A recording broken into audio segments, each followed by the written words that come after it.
dental consulting, which, in case you haven't caught the hint here, for those of you who don't know, TCB stands for Taking Care of Business. And I like to think that I help dental clinics take care of the business of managing their front office systems. Tonight I'd like to speak to you about something that's important to both of my professions, and it's something that today is even still challenging for me, and that is my ability to lead by example.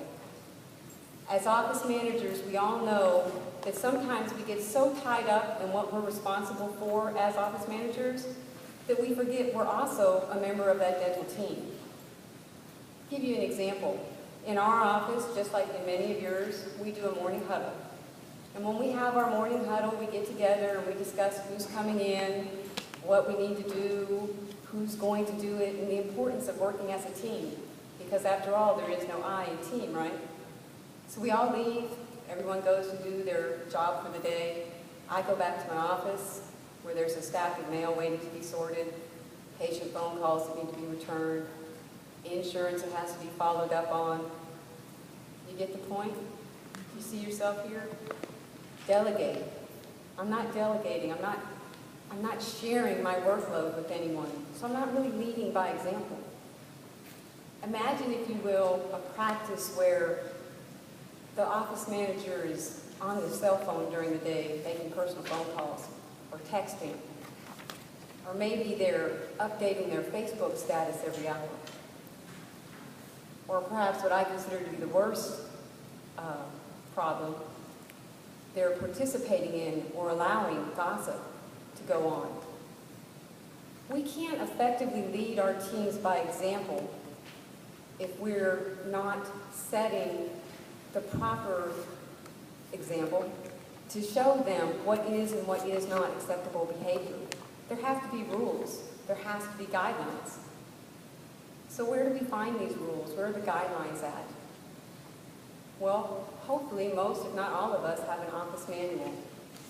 And in that office manual, that's where we find our rules and what is and is not acceptable behavior.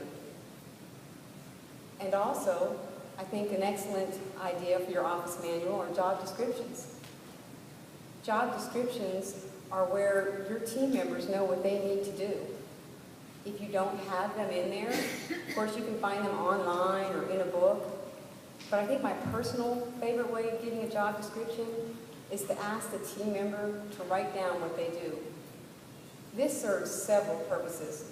Number one, by having a team member write down what they're responsible for, you're giving them ownership. They're a part of the process now. Number two, perhaps by writing down what it is they're responsible for, they'll see something that maybe they're not doing every day, and the light will go off, and they'll say, you know what, I need to start doing this. And third, by having them write it down, you can see if they're doing everything that you think they should be doing. And when they bring that list to you, and you see something, or you don't see something on there that you want to, then this is your perfect opportunity to address it without being confrontational. And you know what, while you're at it, while they're writing down things, ask them to write down what it is they think you do. What better way to find out what type of office manager we are, or they think we should be, than to have them tell us? And let's be honest, they're not always going to come up and tell us to our face. But most everyone will write it down. You have to keep an open mind, though, because you're probably going to hear some interesting responses. But if you're willing to be open, if you're willing to take the challenge and make the change, then this is an excellent opportunity not only for you to grow, but for your team to grow. I'd like to tell you about a story, an office that I consulted with once. It was a general dentist, and he had one practice already, and he was going to open up a second, he had opened up a second practice. This one was going to be more of a dental boutique. He was hoping to cater to the more affluent in his community and just do cosmetic dentistry. We'll call him Dr. Smith. Dr. Smith didn't have an office manager, and he had 8 team members. And because there was no office manager, the team wasn't really under any good guidance, I guess I'll say. And it wasn't that Dr. Smith was a bad dentist. He just didn't see the need to be a leader. He was the doctor, and people do what I said. So I went the first day to observe, and after the morning huddle, when Dr. Smith went to see patients, slowly but surely every team member came my way and started telling me stories. And the best story I heard was about one morning, on Monday morning, Dr. Smith came in and told his staff that he had decided he didn't like the way the front office was checking out patients anymore, so they weren't going to do that anymore. Instead, Dr. Smith bought a lockbox, and his dental assistants, when he was done presenting treatment, his dental assistants were going to collect the money, or the care credit, whatever, and they were going to put it in the lockbox. And they were going to take it to the front office at the end of the day.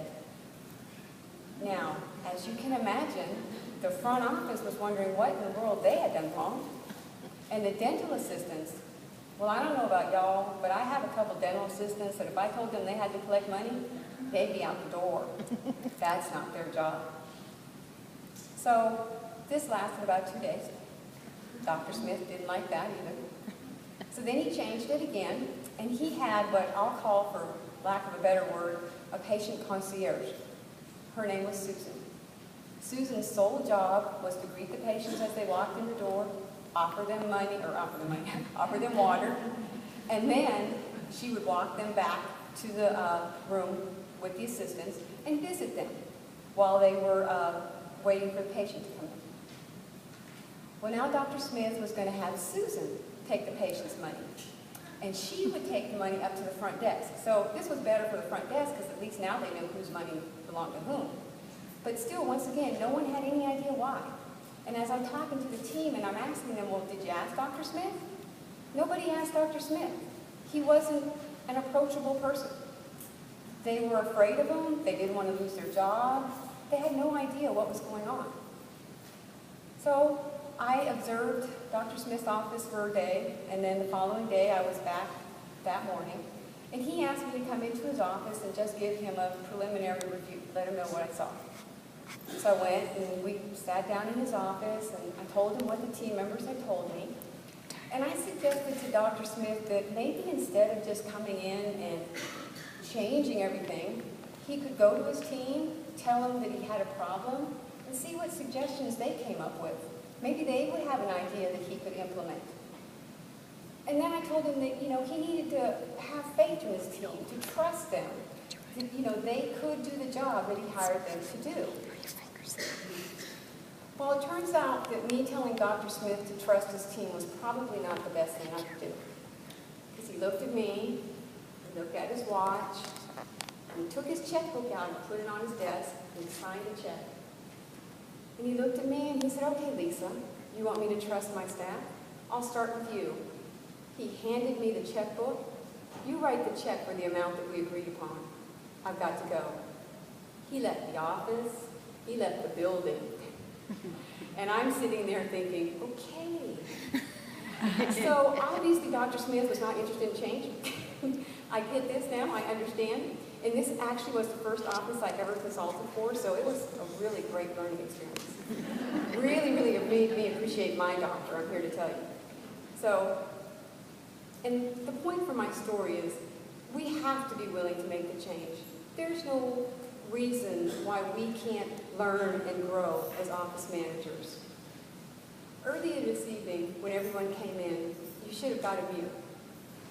And I would ask, if you have that mirror, to take it out and look inside. Now hopefully, when you look inside that mirror, you see a wonderful person that you're completely happy with and that, you just don't see any reason to change. But if you don't, ladies and gentlemen, if you're not happy with that reflection that you see in the mirror, then I suggest to you that you're not going to be happy with what's going on around you. You need to reflect what it is you want to see in your team. And by being willing to grow together, to make that challenge, to admit to your team that, okay, maybe I haven't always done everything right, but from this point forward, I'm going to work really hard to change it. Then when your team sees you trying to change, they're going to take that initiative with you, and they're going to change too. And now, all of a sudden, You have this wonderful, positive environment that everyone is working together in. And when your patients come in, well, they see that, they feel that. I mean, excellent dentistry is very important, we all know that, but you have to have a team that is happy together too. We work so hard to get new patients into our practice. We just heard how hard everyone is working on their numbers. But once we get them there, that's just half the battle. We have to keep them. And the way we keep them is to be the best team leader that we can, be the best office manager that we can, so that our team emulates us and we're all working together. Thank you so much, everyone.